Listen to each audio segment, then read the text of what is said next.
mình nuôi dương tao ca oi miền ấy khácនៅក្នុងខ្លួនបាទមនុស្សយើងត្រូវការជៀសវាងអីខ្លះនៅក្នុងខ្លួនបាទអ្វីដែលត្រូវមាននៅក្នុងខ្លួនហ្នឹងគឺទី1សុខភាពល្អទី2សេរីភាពទី3ទ្រព្យបាទញាតិមិត្តមាន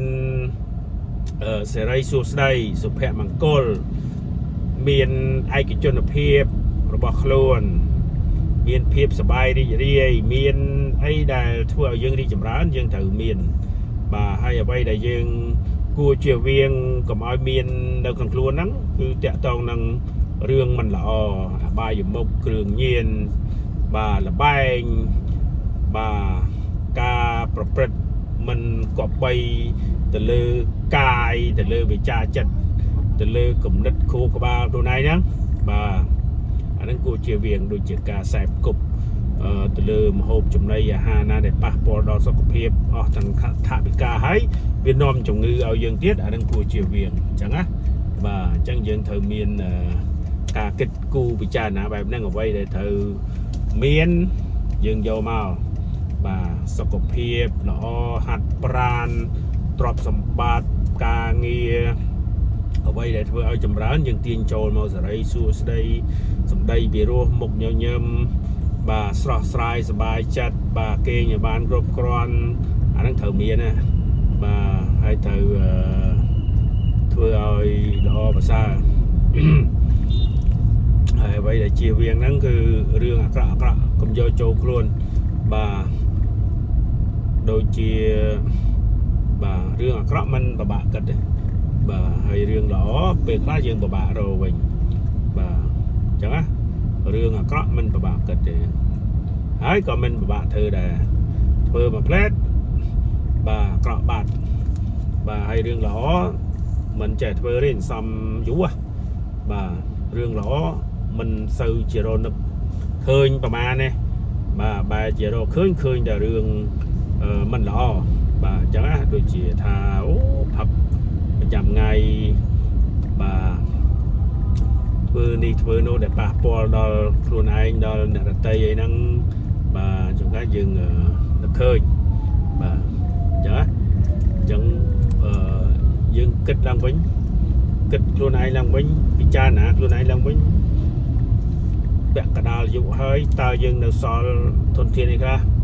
នៅក្នុងខ្លួនមានលុយមានកាក់មានទ្រព្យមានអីខ្លះដើម្បីគ្រប់គ្រងដល់ការរស់នៅដល់មុខមាត់កិត្តិយសខ្លួនឯងនៅមានប្រមាណហើយខ្វះអីទៀតអាយុប្រមាណហើយ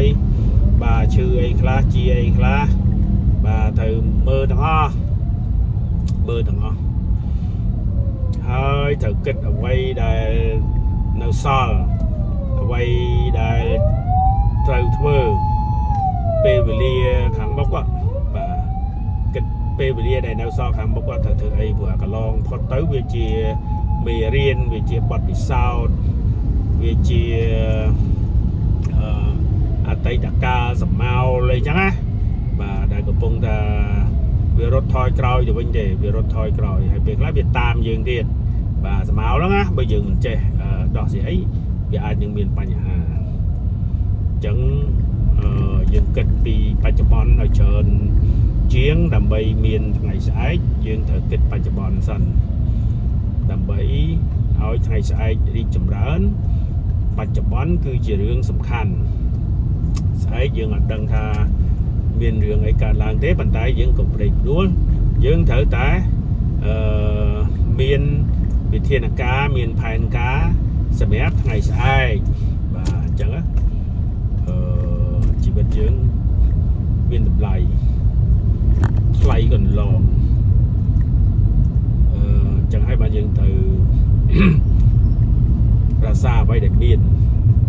បាទកុំឃ្លានអ្វីដែលអត់មានបាទយើងឃ្លានអ្វីដែលយើងមានរក្សាអ្វីដែលយើងមានហើយកុំឲ្យឃ្លានអ្វីកុំឲ្យគិតអវិជ្ជមានទៅលើអ្វីដែលវាអត់មានអញ្ចឹងអានឹងជីវិតយើងសុខមក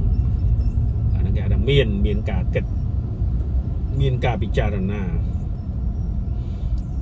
អញ្ចឹងល្អអូខេបាយបាយ